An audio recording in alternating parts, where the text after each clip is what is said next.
Education continue ചെയ്യാത്തതിൽ അല്ലെങ്കിൽ കോളേജിൽ പോവാത്തതൊക്കെ ഓർത്തിട്ട് എപ്പോഴെങ്കിലും റിഗ്രറ്റ്? എനിക്ക് ഒരിക്കലും തോന്നാത്ത ഒരേ ഒരു കാര്യം അതാ, പഠിക്കാത്തതിൽ എനിക്ക് ഒരിക്കലും റിഗ്രറ്റ് അടിച്ചിട്ടില്ല. ഇല്ല. ഞാൻ ഒരിക്കലും റിഗ്രറ്റ് അടിച്ചിട്ടില്ല. കാരണം ഒരു ഗവൺമെന്റ് ജോലിയോ അല്ലെങ്കിൽ വേറെ എന്തെങ്കിലും ആഗ്രഹിച്ചിട്ട് ഞാൻ ജീവിച്ച ഒരാളാണ് ഞാനെങ്കിൽ ഇതെല്ലാം ആലോചിച്ച് ഞാനിപ്പോൾ റിഗ്രറ്റ് അടിക്കണം. പക്ഷെ ഞാൻ അതൊന്നും ആഗ്രഹിച്ചിട്ടില്ല. നമ്മളെന്തിനാ പഠിക്കുന്നത്? പൈസ ഉണ്ടാക്കാൻ വേണ്ടിയിട്ട് വേറെ വഴി ഉണ്ടെങ്കിൽ പിന്നെ എന്തിനു പഠിക്കണം? അല്ലെങ്കിൽ പഠിക്കാൻ നമുക്ക് ആവശ്യമുള്ള സാധനങ്ങൾ മാത്രം, നമുക്ക് ആവശ്യമുള്ളത് മാത്രം നമുക്ക് എടുത്താൽ പോരെ. ഇപ്പോൾ സ്കൂളിലും കോളേജിലും പോയിട്ട് പഠിച്ചിട്ട് ഇവരൊരു 1000 കാര്യങ്ങൾ നമ്മളെ പഠിപ്പിക്കുന്നത്, അതിലൊരു 6 കാര്യങ്ങൾ നമുക്ക് ആവശ്യമുള്ളെങ്കിൽ ആ 6 കാര്യം മാത്രം നമ്മൾ ഓൺലൈനിൽ നോക്കി പഠിച്ചാൽ പോരെ. അതല്ല എൻ്റെ ഒരു ഇത്. ശരിയാ. പിന്നെ കുറേ സ്പേസ് എന്തിനാ അതിന് വേണ്ടി കളയണം? ആ സ്പേസ് വേറെ എന്തെങ്കിലും കാര്യത്തിന് ഉപയോഗിക്കാമല്ലോ, ക്രിയേറ്റീവായിട്ട് ഉപയോഗിക്കാമല്ലോ. തൊപ്പി മറ്റേ സൈൻ തീറ്റയും കോസ് തീറ്റയും ഒക്കെ പഠിച്ചിട്ടുണ്ടോ? ഒരിക്കലും ഇല്ല. ഓ, ഞാനിടയ്ക്ക് ആലോചിക്കാറുണ്ട് എന്തിനാ ഈ സാധനമൊക്കെ പഠിച്ചത്. ഞാൻ ഒരു കാര്യം പറട്ടെ, ഇതൊന്നും ഞാൻ പഠിച്ചിട്ടില്ല. ഇതൊന്നും എന്താന്ന് പോലും എനിക്കറിയില്ല. എൻ്റെ ആവശ്യമില്ലാന്ന് എനിക്ക് വന്നത്. മീൻസ് എൻ്റെ മേഖല അതല്ല, അതുകൊണ്ട് ഞാൻ ഇതൊന്നും അറിഞ്ഞിട്ട് ഒരു കാര്യമില്ല. സൈൻ തീറ്റും കോസ് തീറ്റും എനിക്ക് വന്നു +1 തൊട്ടാന്ന് തോന്നുന്നല്ലേ പഠിപ്പിക്കുന്നത്? അല്ലേ? 10ലുണ്ടോ അതൊക്കെ? ഞാൻ CBSE ആയിരുന്നു. അപ്പൊ എനിക്ക് 8ാം ക്ലാസ്സിൽ 9 എന്തോ ഉണ്ടായിരുന്നു. ആ പക്ഷെ ഇപ്പോഴും ഇത്രയും എൻ്റെ ഒരു 24 വർഷത്തെ ജീവിതത്തിൽ എനിക്ക് ഇപ്പോഴും അറിയില്ല എന്തിനാ ഞാൻ ആ സാധനം പഠിച്ചതെന്ന്. അതൊക്കെ നമുക്ക് ആ സമയത്തൊക്കെ ടീച്ചർമാരൊക്കെ കുത്തിപ്പിടിച്ചിരുന്ന് പഠിപ്പിക്കുന്ന സാധനമായിരുന്നു. അല്ല, വേറൊരു കാര്യമുണ്ട്. ചിലപ്പം മെഹർ ഈ ഇന്റർവ്യൂ ഫീൽഡിലല്ല എത്തിയത്, വേറെ എന്തെങ്കിലും പഠിച്ച് ഒരു എഞ്ചിനീയർ ആവാനോ അല്ലെങ്കിൽ വേറൊരു കാര്യത്തിനാണ് മെഹർ മുന്നോട്ട് അങ്ങനെ പോയിരുന്നെങ്കിൽ ഇതിനെ കൊണ്ടെല്ലാം ആവശ്യം ഉണ്ടായിരുന്നേക്കാം. പക്ഷെ പഠിക്കുമ്പോ ആവശ്യം വരുമായിരിക്കും, പക്ഷെ നമ്മൾ ചെയ്യുന്ന ജോലിക്ക് ഇത് ആവശ്യം അല്ല, അത് ആവശ്യമുള്ള ജോലികൾ ഉണ്ടാവുമല്ലോ, വെറുതെ പഠിപ്പിക്കൂലല്ലോ, ഉണ്ടാവും. നമ്മളെ മേഖല അതല്ലാത്തോണ്ട് നമ്മള് ചിന്തിക്കുന്നത്. അതാ ഞാൻ പറഞ്ഞത്, നമുക്ക് ആവശ്യമുള്ളത് മാത്രം പഠിക്കുക. ലൈഫിൽ ആവശ്യം വന്നിട്ടുണ്ടെങ്കിൽ ഒന്ന് കമന്റ് ചെയ്യട്ടോ. ഓക്കെ. എപ്പോഴെങ്കിലും ഈ യൂട്യൂബും സ്ട്രീമിംഗ് ഒക്കെ എപ്പോഴെങ്കിലും ഒന്ന് ലൈക്ക് ഇല്ലാണ്ടായി പോയാൽ എന്ത് ചെയ്യുന്നു ചിന്തിച്ചിട്ടുണ്ടോ?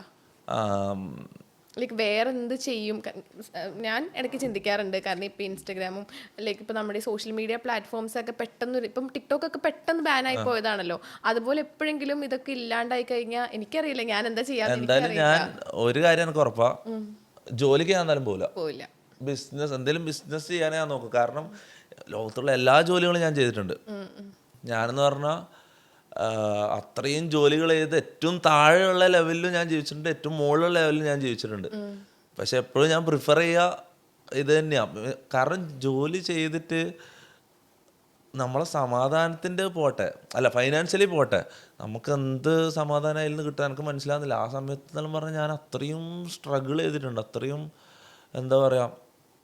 അതൊന്നും ഞാൻ ഒരിക്കലും ആ ഒരു ഇതിലേക്ക് ഞാൻ തിരിച്ചു പോലെ. ഇനിയിപ്പോൾ ഇതെല്ലാം ഇല്ലാണ്ടായി പോയി കഴിഞ്ഞാലും ഞാൻ എന്തെങ്കിലും ഇപ്പം ഇതുവരെ കിട്ടിയ അറിവുകൾ വെച്ചിട്ട് എന്തെങ്കിലും ബിസിനസ് ചെയ്യുക, അങ്ങനെ എന്തെങ്കിലും ആയിട്ടല്ല ഞാൻ മുന്നോട്ട് പോകും. എന്നാലും ജോലി ചെയ്തിട്ട് ആരും പൈസക്കാരനായിട്ടില്ല, ആവൂല. അത് ഞാൻ ഉറപ്പ് തരാം. ജോലി ചെയ്താൽ ആരും പൈസക്കാരനാവില്ല, അത് ഉറപ്പാ. ഓക്കെ. അപ്പം തുപ്പിക്ക് ഇപ്പം എത്ര വയസ്സായി? എനിക്ക് 26. ഈ 26 വയസ്സിൽ ഒരുപാട് ലൈക്ക് ലൈഫിൽ ഒരുപാട് ഉയർച്ചകളും വീഴ്ചകളൊക്കെ എക്സ്പീരിയൻസ് ചെയ്തിട്ടുള്ള ഒരാളാണ്. അപ്പം ഏറ്റവും കൂടുതൽ തുപ്പി ഹാപ്പി ആയിട്ടുള്ളൊരു ദിവസം, അല്ലെങ്കിൽ ഏറ്റവും കൂടുതൽ എന്താ ഒരു ഫേസിൽ ഭയങ്കര ഹാപ്പി ആയിട്ടുള്ളൊരു ദിവസം ഉണ്ടാവുമല്ലോ, അല്ലെങ്കിൽ കുറച്ച് കാലം ലൈക്ക് ഈ ഒരു ടൈം ആണെങ്കിൽ ഒരിക്കലും ലൈഫിൽ തീരല്ലേ എന്ന് ആഗ്രഹിച്ചിട്ടുള്ള സമയമുണ്ടല്ലോ, അല്ലെങ്കിൽ ഈ ഒരു ദിവസം തീരാണ്ടിരുന്നാൽ മതിയായിരുന്നു എന്ന് ആഗ്രഹിച്ച ദിവസം ഉണ്ടല്ലോ, അങ്ങനത്തെ ഒരു ദിവസം ഏതായിരിക്കും? അങ്ങനത്തെ ദിവസം ഒന്നും എനിക്ക് ഓർമ്മയില്ല. എന്നാലും ഉണ്ട്, പക്ഷെ അങ്ങനത്തെ ദിവസം നമ്മൾ ഒരിക്കലും മറക്കില്ല. അതാ ഫസ്റ്റ് ലവിൻ്റെ സമയത്ത്, ആ ടൈം തന്നെയായിരുന്നു ലൈഫ് അങ്ങനെ തീരരുതെന്ന് ചിന്തിച്ച ടൈം. ആദ്യമായിട്ട് ഇതെന്താന്ന് അറിഞ്ഞ സമയം. ഈ പ്രണയം എന്താന്ന് നമുക്ക് അറിയില്ലല്ലോ, അത്രയും കാലം ഉള്ളിലിരുന്ന് തീർന്നു, അങ്ങനെ തന്നെ തീരുമെന്ന് വിചാരിച്ച ഒരാളായിരുന്നു ഞാൻ. അപ്പം അങ്ങനെ ആ ഒരു ഇതൊന്ന് വന്നിട്ട് പെട്ടെന്ന് ഇങ്ങനെയെല്ലാം ലോകത്ത് സംഭവങ്ങളുണ്ട്, അയ്യോ, അങ്ങനത്തെ ഒരു മൈൻഡിലേക്ക് വന്നപ്പം ഒരിക്കലും ഈ ദിവസം തീരല്ലേ, അല്ലെങ്കിൽ ഈ ലൈഫ് ഒരിക്കലും തീരല്ലേ എന്ന് ചിന്തിച്ചിട്ടുണ്ട്. പിന്നെ ലൈഫ് മുന്നോട്ടേക്ക് പോയപ്പോൾ അങ്ങനെയൊന്നും അല്ല കാര്യങ്ങൾ മനസ്സിലായി. അങ്ങനെ ലൈക്ക് ഒറ്റപ്പെട്ട ഒരു ലൈഫിൽ പെട്ടെന്ന് ഒരാൾ വന്നു, ലൈക്ക് കുറേ നല്ല നല്ല മെമ്മറീസ് ഒക്കെ തന്നു, പെട്ടെന്ന് ആള് ലൈഫിൽ നിന്ന് പോയി. അപ്പോൾ ആ ഒരു ലൈക്ക് തുപ്പിയുടെ ആ ഒരു ലൈഫ് പിന്നെ എങ്ങനെയായിരുന്നു? സത്യം പറഞ്ഞാൽ ഞാൻ ബ്രേക്കപ്പ് എന്നെല്ലാം കംപ്ലീറ്റ്ലി റിക്കവർ അങ്ങനത്തെ സാധനം എനിക്കില്ല, മനസ്സിലായി. എനിക്കിപ്പം അങ്ങനത്തെ വിഷമങ്ങളോ ഇതോ അങ്ങനത്തെ ഡിപ്രഷൻ അങ്ങനത്തെ സാധനങ്ങളില്ല. കാരണം എൻ്റെ ലൈഫിൽ ഞാൻ വലിയ വലിയ കാര്യങ്ങളിൽ ഡിപ്രഷൻ എല്ലാം കഴിഞ്ഞിട്ട് ഞാൻ വരുന്നതാണ്, മനസ്സിലാവും. അപ്പം ഏരിയ അങ്ങോട്ട് എന്ത് വലിയ ഇത് വന്നാലും എനിക്ക് പ്രശ്നമല്ല, മനസ്സിലാവും. ഓൾമോസ്റ്റ് എല്ലാ ഇടങ്ങാറുകളും കഴിഞ്ഞിട്ടാണ് ഞാൻ വരുന്നത്. അപ്പം എനിക്കങ്ങനെ അങ്ങനെ അതിന് മാത്രം വലിയ ബുദ്ധിമുട്ടുകളൊന്നും ഉണ്ടായിട്ടില്ല. അങ്ങനെ ഇനി ഒരിക്കലും അത്ര വലിയ ഹാർട്ട് ബ്രേക്സ് എനിക്ക് വന്നാലും എനിക്ക് ഒരിക്കലും അത് എന്നെ ബാധിക്കൂല എന്ന് എനിക്ക് ഉറപ്പുണ്ട്. കാരണം കുറേ പ്രശ്നങ്ങൾ കഴിഞ്ഞിട്ടാണ് ഞാൻ അവിടെ വന്നിരിക്കുന്നത്. അപ്പം തൊപ്പിനെ പോലെ തന്നെ ഒരുപാട് ആൾക്കാർക്ക് ഇഷ്ടപ്പെട്ട ഗെയിമറാണ് സായി പോപ്പി. നിങ്ങൾ തമ്മിലുള്ള ബോണ്ടൊക്കെ എങ്ങനെയാണ്? സായി പോപ്പി മാത്രമല്ല, സായി പോപ്പിൻ്റെ കാര്യം പറയുമ്പം ഈഗിൾ ഗെയിമിങ്ങിൻ്റെ കാര്യം കൂടി പറയണം. ഇവർ സത്യം പറഞ്ഞാൽ ഇവരൊക്കെയാണ് പ്രോപ്പർ ഗെയിമേഴ്സ് എന്ന് പറയേണ്ടത്. ഞാൻ gamer cum streamer cum entertainer അങ്ങനെ എന്തെങ്കിലും കാറ്റഗറി എന്നെ പിടിക്കാൻ പറ്റും. ഗെയിമർ, പ്രോപ്പർ ഗെയിമർ എന്ന് പറഞ്ഞാൽ സായി പോപ്പി, ഈഗിൾ ഗെയിമിങ്, ഇവരെന്നെല്ലാം പറഞ്ഞാൽ ഗെയിമിൽ അത്രയും ഡെഡിക്കേറ്റഡ് ആയിട്ട് ഗെയിം മാത്രം കളിച്ചിട്ട് ഇത്രയും റീച്ച് ഉണ്ടാക്കിയ ആൾക്കാരാണ്. ഞാൻ എന്ന് പറഞ്ഞാൽ പല കോമാളിത്തരങ്ങളും പല ഡാൻസ് കളി, പാട്ടുപാടൽ, മറ്റേ പുറത്ത് പോക്ക്, അയ്യാറിൽ അത് ഇത് അതിൻ്റെ ഇടയ്ക്ക് ഗെയിം കളിക്കും. അങ്ങനെയാണ് ഇവരെന്ന് പറഞ്ഞാൽ ഗെയിം മാത്രം കളിച്ചിട്ട് സ്കില്ല് വെച്ച് ആൾക്കാരെ കൂട്ടിയ രണ്ട് ആൾക്കാരാണ് ഗെയിമേഴ്സ്. പിന്നെ വേറെ കുറേ ഗെയിമേഴ്സ് ഉണ്ട്, വളരെ കുറവാണല്ലേ ഗെയിമേഴ്സ്, വളരെ കുറവാണല്ലേ. ഞാനെപ്പോൾ ആലോചിക്കുന്ന ഒരു കാര്യം ഇതാണ്, മീൻസ് ഇപ്പോൾ ഒരു സിംഗറിനെക്കാളും അല്ലെങ്കിൽ ഒരു ആക്ടറിനെക്കാളും റവന്യൂ ജനറേറ്റ് ചെയ്യാൻ പറ്റുന്ന ഒരു സംഭവമാണ് ഈ സ്ട്രീമിംഗ് എന്ന് പറഞ്ഞാൽ. ഈ സ്ട്രീമിംഗ് പ്ലാറ്റ്ഫോമുകളിൽ റവന്യൂ ജനറേറ്റ് ചെയ്യാൻ പറ്റും.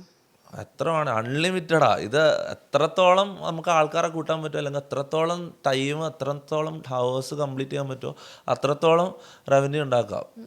വാച്ച് അവേഴ്സ് ഒന്നും മാറ്റർ അല്ല, റവന്യൂ ജനറേറ്റ് ചെയ്യാൻ വാച്ച് ഹവേഴ്സ് മാറ്ററാണ്. അതെല്ലാം ഓരോ കോൺട്രാക്ട് പോലെയാണ്. അപ്പം ഞാൻ ആലോചിക്കുന്നത് ഇത്രയും ഓപ്പർച്യൂണിറ്റികൾ അല്ലെങ്കിൽ ഇത്രയും സ്കോപ്പുള്ള ഒരു പരിപാടിക്ക് എനിക്ക് തന്നെ ഇത് തോന്നുന്നു. ശരിക്കും പറഞ്ഞാൽ ഇത് ഞാൻ ഇങ്ങനെ പറയാൻ പറ്റില്ല, പക്ഷെ എനിക്ക് തന്നെ തോന്നുന്നു ഇത് എന്തുകൊണ്ട് ഇതിൽ കോമ്പറ്റീഷൻ ഇല്ലയെന്ന് എനിക്ക് തോന്നുന്നു. കാരണം നമ്മൾ ഈ 2-3 ആൾക്കാരെ ഈ സ്ട്രീമേഴ്സ് എന്ന് പറഞ്ഞിട്ടുള്ളൂ, അല്ലെങ്കിൽ ഗെയിമേഴ്സ് സ്ട്രീമേഴ്സ് എന്ന് പറഞ്ഞിട്ട് ഈ 2-3 ആൾക്കാരേ ഉള്ളൂ. ഇപ്പം സിംഗിങ് എന്ന് പറഞ്ഞ മേഖലയാണെങ്കിൽ 1000 ആൾക്കാർ നമുക്ക് കോമ്പറ്റീഷൻ ഉണ്ട് അങ്ങോട്ടും ഇങ്ങോട്ടും, കുറേ ആൾക്കാരുണ്ട്. കാരണം അതിൽ സ്കോപ്പ് ഉള്ളതുകൊണ്ട് കുറേ ആൾക്കാർ കോമ്പറ്റീഷൻ ഉണ്ട്, പലർക്കും റീച്ച് ഉണ്ട്, പലർക്കും റീച്ച് ഇല്ല, അങ്ങനെയല്ലേ. ഇപ്പോൾ ആക്ടേഴ്സ് ആയാലും വേറെ ഏത് മേഖലയിലായാലും കുറേ ആൾക്കാരുണ്ട്, കോമ്പറ്റീഷൻ ഉണ്ട് അങ്ങോട്ടും ഇങ്ങോട്ടും. ഈ ഗെയിമേഴ്സ് അല്ലെങ്കിൽ സ്ട്രീമേഴ്സ് എന്ന് പറയുമ്പം ഈ ഇൻഫ്ലുവൻസേഴ്സിനെക്കാളും അല്ലെങ്കിൽ സിംഗേഴ്സിനെക്കാളും ആക്ടേഴ്സിനെക്കാളും പൈസ ഉണ്ടാക്കാൻ പറ്റുന്ന ഒരു ഫീൽഡായത്. എന്നിട്ടും എന്തുകൊണ്ട് ആൾക്കാർ ഇതിലേക്ക് വരുന്നില്ല എന്നുള്ളത് എനിക്ക് ഭയങ്കര കൺഫ്യൂഷനാണ്. സാധാരണ ഒരു കാര്യത്തിൽ ഒരു മേഖലയിൽ സ്കോപ്പ് കൂടുമ്പോൾ അതിൽ ആൾക്കാരും കൂടുമല്ലോ, ചെയ്യുന്ന ആൾക്കാർ കൂടുമല്ലോ. അപ്പോൾ സ്ട്രീമേഴ്സ് ലിറ്ററലി 3-4-5 ആൾക്കാരോ. ഈ ഇപ്പം നീ തന്നെ ഇപ്പം എന്നോട് ചോദിച്ചാൽ സായി പോപ്പിൻ്റെ കാര്യം മാത്രമാണ്. സായി പോപ്പി പിന്നെ ഈഗിൾ ഗെയിമിങ് ഇങ്ങനെ 2-3 ആൾക്കാരേ ഉള്ളൂ.